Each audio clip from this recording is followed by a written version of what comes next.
del día de hoy tiene por título Hasta el fin con los ojos en Cristo. Hasta el fin con los ojos en Cristo. Le puse ese título al sermón porque hoy día es el último sermón del libro de Colosenses, ¿ya?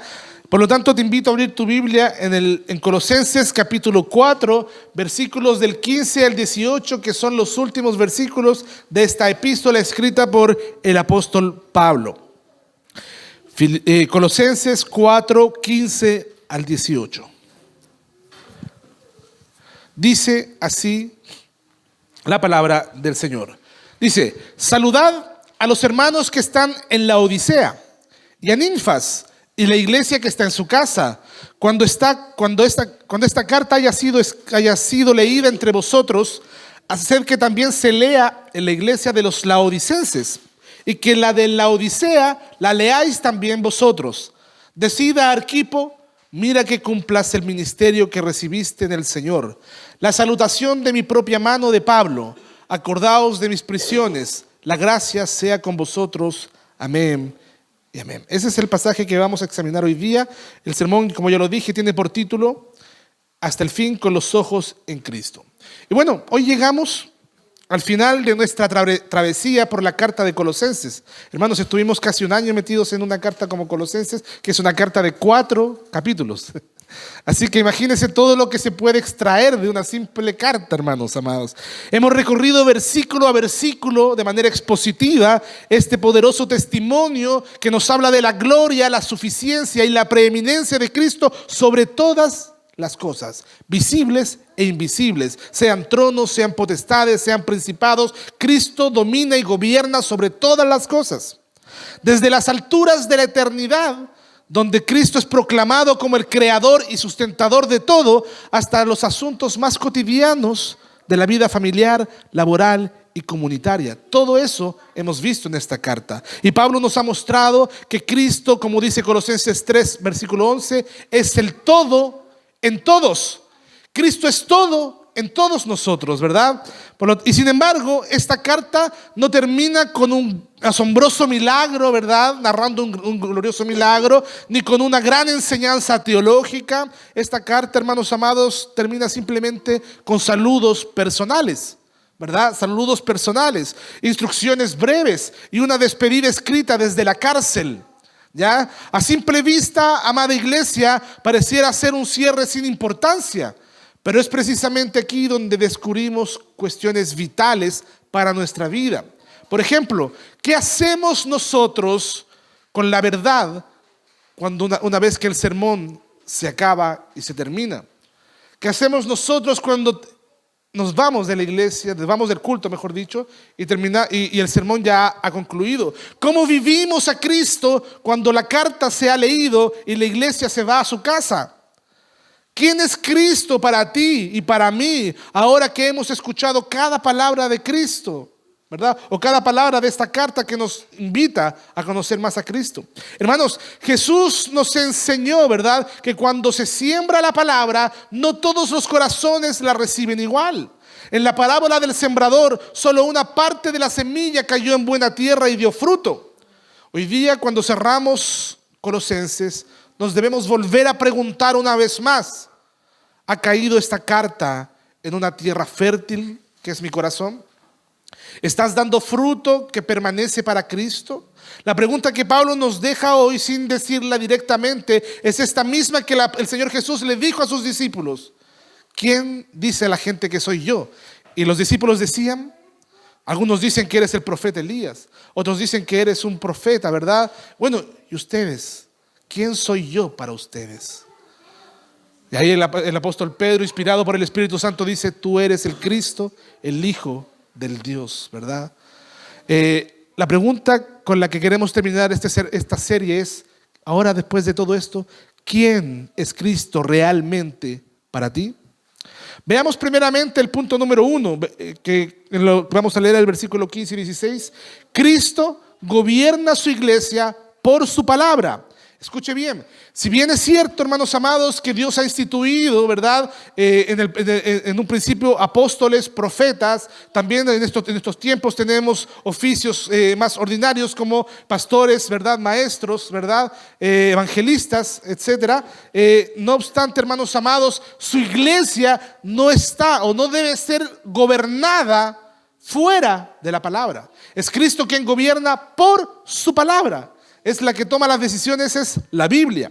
Miren, lea conmigo por favor el versículo 15 y 16. Dice: saludad a los hermanos que están en la Odisea y a Ninfas y a la casa y a la iglesia que está en su casa.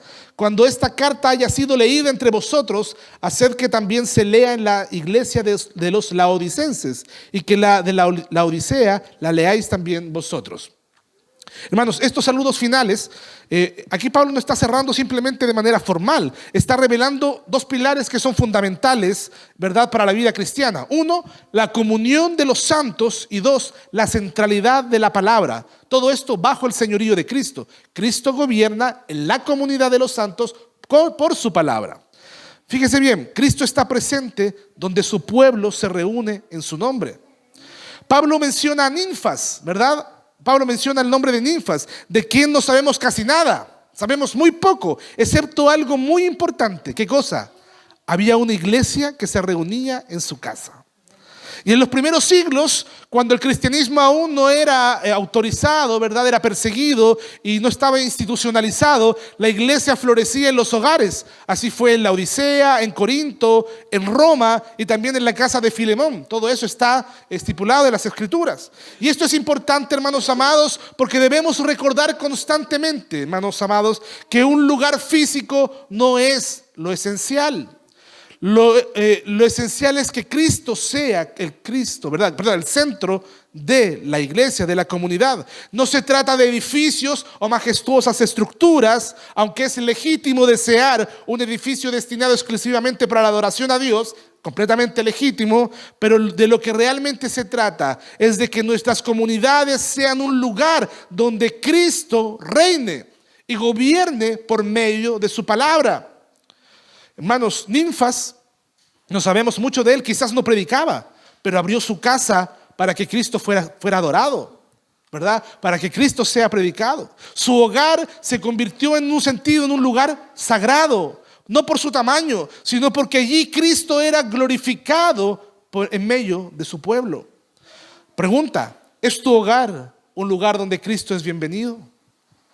Nuestra iglesia o comunidad, por sencilla que sea, gira en torno al Señor, gira en torno a Cristo. Hermanos, las iglesias en casas de alguna forma nos muestran que Cristo no habita en templos hechos por manos de hombres, ¿verdad?, sino donde hay 2 o 3 que se reúnen en su nombre. Por eso hay algo especial en el culto público, cuando el pueblo de Dios se reúne para adorar, aunque sea una gran catedral, ¿verdad?, como en un lugar sencillo como en el que nosotros nos encontramos. Entonces, en un sentido tenemos que decir que Cristo está presente donde su pueblo se reúne. Y en segundo lugar, Cristo es el centro de la palabra que debe ser proclamada. Hermanos, Pablo, cuando instruye esta carta, también dice que esta carta se debe leer en otra iglesia, la iglesia de la Odisea, que debe ser, imagínense que hay una iglesia en Rancagua, por ejemplo, en Valparaíso, y por lo tanto nos llega una carta a nosotros, y la instrucción del apóstol es que esa misma carta sea leída en la otra iglesia, porque estamos hablando del fundamento apostólico, ¿verdad? Son los apóstoles los que escribieron la revelación del Nuevo Testamento. Ahora, ¿por qué? ¿Por qué debía ser leída en otra parte? Porque toda la iglesia necesita conocer a Cristo como Él ha sido revelado. En aquellos días, cada creyente no tenía su propia Biblia, ¿verdad? Los creyentes no tenían todos el acceso que tenemos nosotros a la Biblia. Las cartas se leían en voz alta en la asamblea, ¿verdad? Como se instruyó en 1 Timoteo, capítulo 4, versículo 13, donde el apóstol Pablo le dice: entre tanto que voy, ocúpate de la lectura, la exhortación y la enseñanza, Toda la revelación que te estoy pasando, instrúyela a la iglesia. Y eran escuchadas con reverencia, como si Cristo mismo estuviera hablando por medio de su siervo. ¿Por qué? Porque, hermanos amados, la iglesia, una de las características de la iglesia es que la iglesia es apostólica. Está construida bajo el fundamento de los apóstoles. ¿Y cuál es el fundamento de los apóstoles? Las escrituras, ¿verdad? Las cartas. El libro de los Hechos, ¿verdad? El libro de Apocalipsis, los evangelios. Leer eso en voz alta en la iglesia constituía leer la palabra de Dios. Hermanos amados, la palabra no necesita ser actualizada, no necesita ser adaptada para la cultura. No necesitamos andar buscando nuevas revelaciones, ¿verdad? A un Cristo cuadridimensional, como predicaba una mujer por ahí, ¿verdad? Hermanos, ya sea en Colosas, ya sea en la Odisea, ya sea en el siglo I, ya sea en el siglo XXI aquí en Chile, Cristo sigue siendo suficiente, y esa debe ser la predicación que la iglesia debe proclamar, porque la iglesia es columna y baluarte de la verdad. Si la iglesia no predica la verdad de un Cristo suficiente y preeminente, ¿quién lo va a predicar? Lamentablemente hoy día encontramos una gran cantidad de iglesias que se autodenominan cristianas, pero de lo que menos se predica es de Cristo. Son más bien iglesias antropocéntricas, donde el hombre es el centro, donde el humanismo ha entrado de manera fuerte para tú conquistar tus logros, tus sueños, tus prioridades, para tú ser tu mejor versión. Y Cristo está completamente relegado. Hermanos, por eso es importante lo que estamos enseñando, o lo que Colosenses, esta carta, nos ha exhortado a lo largo de este tiempo. ¿Estamos tomando en serio la lectura, el estudio y la proclamación de la palabra? ¿Es la palabra de Cristo abundante en tu hogar y en tu comunidad? Fíjese lo que dice Colosenses 3:16, que lo vimos hace algunas semanas atrás. Dice: la palabra de Cristo more en abundancia en vosotros. Dejémoslo hasta ahí. La palabra de Cristo mora en abundancia en vosotros, hermanos, enseñándoos y exhortándoos unos a otros en toda sabiduría. Hermanos, la iglesia madura no por emociones, no por cuánto sentí o no sentí en la iglesia, no si me caí o no me caí al piso, ¿verdad? No si, hermanos amados, la iglesia no madura por estas cosas, sino por la palabra de Cristo predicada, leída, cantada, compartida y vivida. Eso es lo que dice el apóstol Pablo, dice, ¿verdad? Dice: la palabra de Cristo abunda en vosotros, cantando cánticos espirituales, cantando himnos. Entonces, todo es, ¿qué quiere decir, hermanos? Que todo lo que hacemos, leer, cantar, orar, todo lo que hacemos en la comunidad debe estar saturada por la palabra de Cristo, por la gloria de Cristo, por ese evangelio cristocéntrico en donde Cristo es proclamado en todo lo que hacemos. Si hay algo de lo que hacemos aquí como comunidad que no vaya con el fin de glorificar a Cristo, o donde Cristo no sea anunciado, estamos errando en el blanco, hermanos. La iglesia está justamente para eso. La predicación, los sacramentos, los elementos del culto mismo, todo tiene que apuntarnos a la obra de Cristo. Alguien me dijo por ahí: pero ¿por qué siempre hablan lo mismo? Hay muchas cosas nuevas que el Señor está revelando, ¿verdad? La verdad es que me da pena escuchar ese tipo de comentarios, como que esto fuera el ABC como que si Cristo fuese el ABC del evangelio y hubiese mucho más. Hermanos, Cristo no solamente es el ABC, Él es el camino, Él es la puerta y el camino y la puerta de salida. Él es todo en el caminar cristiano, en la vida cristiana. Por lo tanto, en estos dos versículos, Pablo nos está enseñando que la vida cristiana, no es una experiencia individual. Es que, pastor, es que yo no necesito ir a ninguna iglesia para ser cristiano. Yo vivo mi fe desde la casa, ¿verdad? Qué error más garrafal. Y hay miles de personas. Mientras tenga mi Biblia y yo, está todo bien. Mi Biblia y yo. Eso se llama biblicismo o bibliolatría, si quiere usted. Porque la misma Biblia nos manda a todos nosotros a vivir en comunidad, ¿verdad? Hermanos amados, no se trata de una experiencia individual. Tampoco la vida cristiana se trata de una experiencia emocional, ni desconectada de la verdad. Aunque las emociones están implicadas, no están desconectadas de la verdad.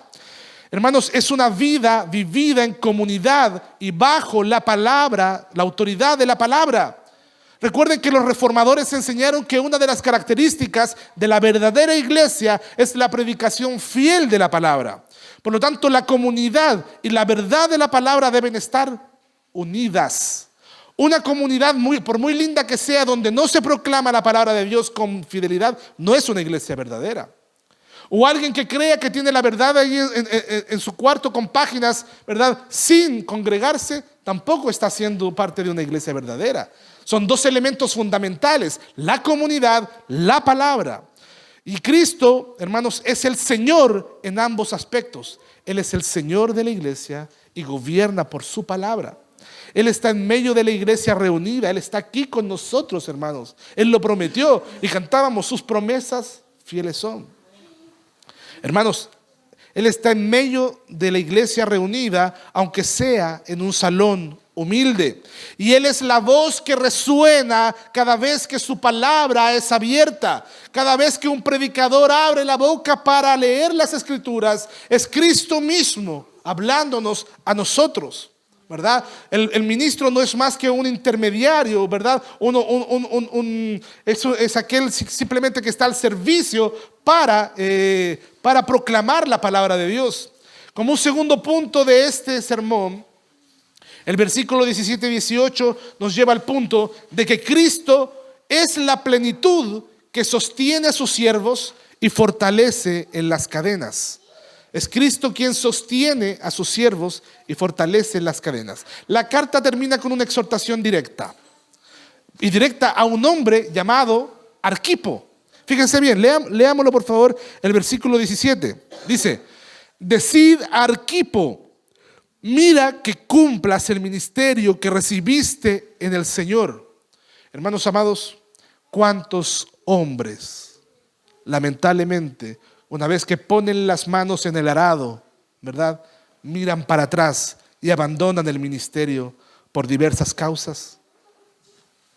Porque la verdad es que hay tensión, hay presión, hay trabajo duro detrás de un ministerio, ¿verdad? Y muchas veces la cantidad, no tengo la estadística, la leí alguna vez, pero es muy grande la cantidad de personas que renuncian al ministerio por ser algo complejo de llevar a cabo, ¿verdad? Porque a veces también los hombres tenemos la tentación de creer que nosotros podemos moldear la iglesia y que nosotros podemos cambiar a las personas, cuando el único trabajo del ministro es predicar la palabra, ser fiel en la predicación de la palabra, y la obra es del Señor.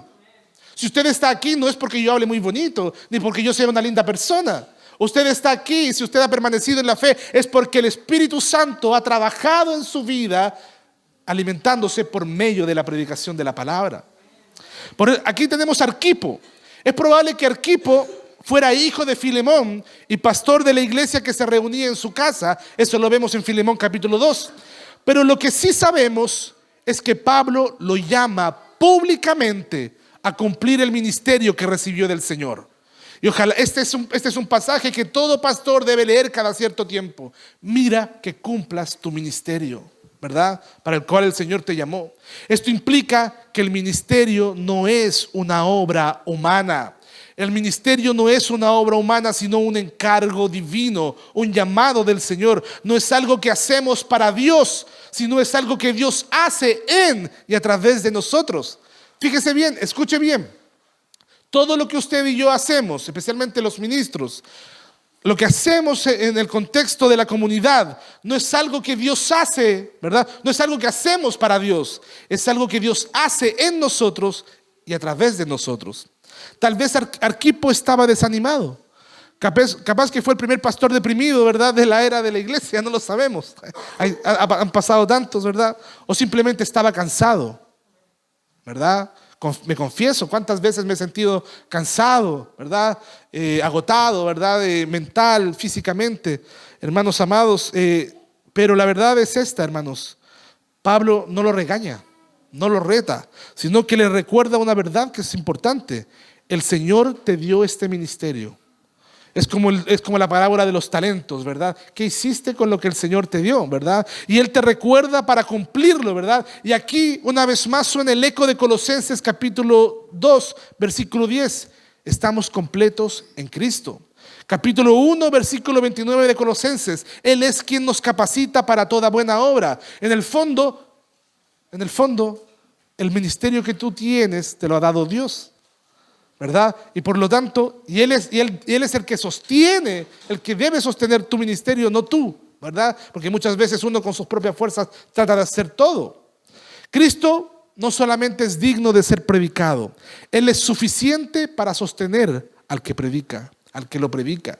Hermanos, y no necesitamos un púlpito todos para predicar. Predica a Cristo a donde fuera que vayas y Él te sostendrá, y Él te guiará, y Él pondrá las palabras precisas en tu boca. Pídele ayuda al Señor.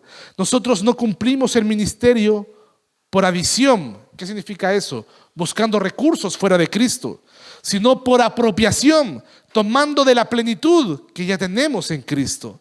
Es Cristo quien nos llena para que lo anunciemos a Él, ¿ya? Ahora, por otro lado, el versículo 18 termina con las siguientes palabras: la salutación de mi propia mano de Pablo. Dice: acordaos de mis prisiones. Hermanos, Cristo es digno de ser servido aún entre las cadenas. Hermanos, ¿te has puesto a pensar qué pasaría si en Dios en su providencia permite que tu vida sea golpeada, ¿verdad? Como la vida de Job, por ejemplo? ¿Seguiríamos sirviendo al Señor? O si fuésemos o si viniese una persecución a la iglesia de tal manera que todo aquel que se denominase cristiano fuese encarcelado, ¿seguiríamos sirviendo al Señor entre las cadenas? Hermanos, recordemos que Pablo escribe esta carta desde la cárcel, encadenado por causa del evangelio, y sin embargo él no se queja, tampoco se victimiza, solo dice: acordaos. ¿Por qué? Porque esas cadenas eran el sello de su obediencia y amor por Cristo. Él era, como dijo en otra carta, en Efesios capítulo 3, versículo 1, soy prisionero de Cristo por vosotros, los gentiles. Querida iglesia, para ya ir concluyendo con el sermón final, aún hay hermanos que sufren por predicar a Cristo. Tal vez nosotros no tengamos cadenas físicas, pero sí tenemos cargas, luchas, desánimos, oposiciones. Algunos incluso al interior de sus familias tienen oposición, que es lo más doloroso, ¿verdad? Porque por último no pasa nada si un compañero de trabajo no le caigo bien por ser cristiano. Lo omito por último. Pero ¿qué pasa cuando está al interior de la casa, del hogar? No importa, pero la oposición al evangelio siempre va a estar, porque hay dos simientes. No nos olvidemos nunca esto, hermanos amados. Hay gente que aborrece a Dios y que aborrece el evangelio, ¿verdad? Y por lo tanto, hermanos, y si Pablo fue fiel hasta el final, aún siendo azotado y encadenado, tú también puedes serlo. Por la gracia del Señor que está en ti, ¿verdad? Que está con nosotros, podemos ser fieles hasta la muerte. Y estos dos últimos versículos lo que hacen, hermanos, es mostrarnos a dos hombres, a dos siervos. Uno, Arquipo, que necesitaba ánimo para continuar. Quizá hoy día tú eres un Arquipo que necesita ser animado, animada para continuar en la fe. Bueno, hermano amado, hermana amada, recibe por la gracia del Señor ese ánimo para continuar en este camino, que es un camino hasta el final. Hermanos, el camino del Señor o la carrera del evangelio no es una carrera de velocidad, es una carrera de resistencia, ¿verdad? Cuando uno ve los Juegos Olímpicos se da cuenta que están los que corren 100 metros, los que corren 400 metros, algunos con obstáculos, con vallas, ¿verdad? Y están los que hacen una maratón, que son kilómetros y kilómetros, ¿verdad? Bueno, la corrida del evangelio capaz que es una maratón larga de toda la vida y con vallas, ¿verdad? Es un camino, porque estamos en este mundo caído, que a veces tiene mucho obstáculo, que tiene muchas dificultades, pero sea animado como Arquipo a ser fiel hasta la muerte. Por otro lado, vemos a Pablo también, ¿verdad? Que fue fiel hasta el final. A Pablo, ¿verdad? A Pablo que seguía firme a pesar de las cadenas. Ambos, Arquipo y Pablo, en su debilidad, descansaban en la misma verdad. ¿Cuál? Hermanos, Cristo, la plenitud de Cristo es suficiente para sostener a sus siervos hasta el final. Hermanos, acompáñenme por favor a Judas, al libro de Judas. No lo tenía en el sermón, pero me acordé de un pasaje que es maravilloso y que nos habla de ese sostén que nos da el Señor. Judas capítulo 1, porque tiene un solo capítulo, que está antes de Apocalipsis, es el penúltimo libro.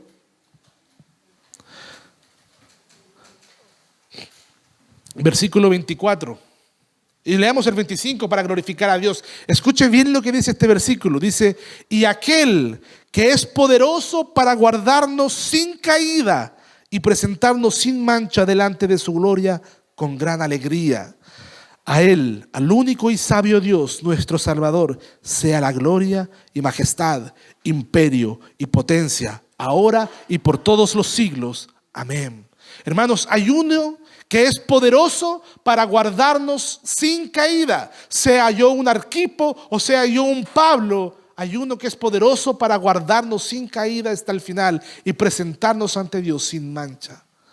Hermanos amados, Él no solamente nos salva, sino que nos equipa, nos fortalece, nos sostiene y nos corona. Él es el digno Rey de gloria, ¿verdad? Él es el sabio Dios, nuestro Salvador, aquel que es digno de gloria y majestad, imperio y potencia. Hermanos amados, como conclusión ya a toda esta serie de sermones, quiero que nos fijemos en cómo concluye esta carta el apóstol Pablo. Una carta escrita desde una prisión, pero llena de libertad, la libertad que hay en Cristo.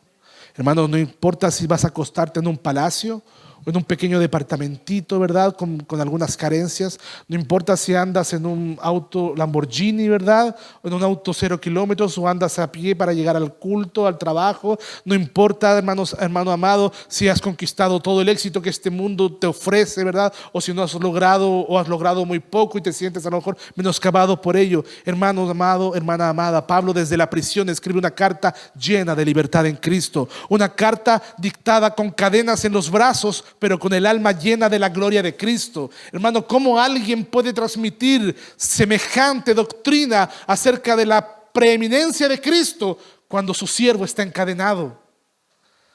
Solamente el Espíritu Santo puede fortalecer a alguien para glorificar a Cristo en medio de las dificultades. Por eso en las próximas series de sermones, ¿verdad? Vamos a hablar acerca del sufrimiento y cómo afrontar el sufrimiento en este mundo. Hermanos amados, Pablo no termina entregando estrategias de ira y crecimiento o 4 pasos para vencer el desánimo. Hermanos, él termina recordándonos cosas sencillas. ¿Qué cosa? Hay una iglesia que se reúne en un hogar, ¿verdad? Hay una carta que debe ser leída en voz alta. Hay un siervo llamado Arquipo que debe perseverar en la fe, en su ministerio. Hay cadenas que no se deben olvidar y hay una gracia que debe permanecer. Todo apunta a esto. ¿A qué? Cristo lo llena todo en todos. Cristo lo sostiene todo. Cristo es suficiente hasta el final. La vida cristiana, el ministerio cristiano, la familia cristiana, la crianza cristiana, la comunión cristiana y la esperanza cristiana solo tiene sentido cuando Cristo es el centro.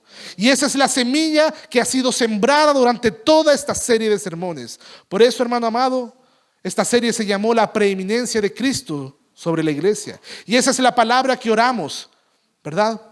Esa es la palabra por la que oramos para que haya caído en buena tierra. Yo creo que sí. El Cristo predicado a los colosenses es un Cristo sin igual. No es el Cristo que está pidiendo por favor que crean en Él, llorando, ¿verdad? Pidiendo lástima, ¿verdad? El Cristo que predicamos, el Cristo que es mostrado en los colosenses es un Cristo superior, supremo, sin igual, preeminente. Y antes de concluir finalmente con esta serie, te invito a recordar quién es Cristo a través de esta carta.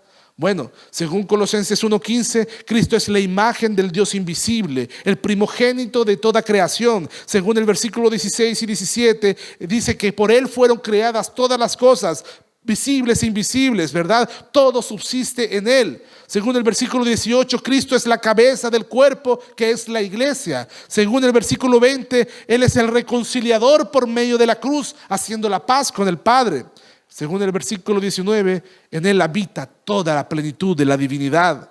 Según el versículo 27, Él es el misterio glorioso revelado. Cristo en nosotros, esperanza de gloria. Según el capítulo 2, versículo 10, en Él estamos completos y nada nos falta. Según el versículo 14 y 15 del capítulo 2, Cristo nos libró de la culpa, canceló el acta de decretos que estaba en nuestra contra y desarmó a los poderes malignos. Según el capítulo 3, versículo 3, Cristo es nuestra vida escondida en Dios. Según el versículo 4 del capítulo 3, Cristo es la esperanza gloriosa cuando Él aparezca. Según el capítulo 3, versículo 11, Él es, en Él, ¿verdad? En la nueva humanidad que Él crea, Cristo es el todo en todos. Según el versículo 17 y versículo 24, Él es a quien servimos con todo lo que hacemos, de palabra o de hecho. Él es Cristo. Este es el Cristo que hemos predicado. Este es el Cristo que debe quedar en nuestra retina, en nuestro intelecto, pero también en nuestro corazón, en nuestras emociones, en nuestra voluntad, en nuestro cuerpo, ¿verdad? Y hoy, en los últimos versículos, vemos que Él es quien sostiene a su iglesia. Y como sostuvo a los colosenses en su tiempo y ha sostenido durante 2000 años su iglesia, también Cristo nos sostendrá, ¿verdad? Él fortalece a sus siervos. Él derrama gracia hasta el final, ¿verdad? El versículo final termina diciendo, el 4:18 termina diciendo: la salutación de mi propia mano, de Pablo, acordaos de mis prisiones. Y termina diciendo: la gracia sea con vosotros. Porque Él derrama gracia hasta el final. Entonces, ¿quién es Cristo para ti hoy? ¿Quién es Jesús? Si Él se presentara como lo hizo delante de sus discípulos y te dijera: ¿y vosotros? ¿Quién soy yo para vosotros? ¿Qué le responderíamos nosotros? ¿Es un recuerdo teológico? ¿O una persona viva y suficiente en tu día a día? ¿Es alguien a quien admiras? ¿O alguien en quien descansas? ¿O ambas cosas? ¿Es una doctrina que conoces? ¿O es el Salvador que llena y transforma cada rincón de tu vida? ¿Quién es Cristo para nosotros hoy? Oro para que esta carta no haya sido solo información. Hablamos sobre el gnosticismo, el ascetismo, hablamos sobre muchas corrientes que hasta el día de hoy hay, ¿verdad? Existen de alguna forma. Pero no solamente es información que hoy día poseemos. Todo nos debe apuntar a mirar a Cristo, ¿verdad? Con los ojos puestos en Cristo hasta el final. Hermanos, Él nos forma espiritualmente. Espero que haya caído en buena tierra y produzca fruto de fe, esperanza y amor. Y que ahora vivamos como hombres y mujeres completos en Cristo, ¿verdad? Firmes, maduros, gozosos, perseverantes en la fe, sin mirar atrás, hasta que Él venga o nos llame a casa. Y que cuando ese día llegue podamos mirar el tiempo y decir: corrimos la carrera con los ojos en Cristo, vivimos como quienes están completos en Cristo, y ahora con gozo le veremos cara a cara tal como Él es. A Él sea la gloria, ahora y por siempre. Amén. Te invito a ponerte de pie y oremos al Señor. Soli Deo Gloria.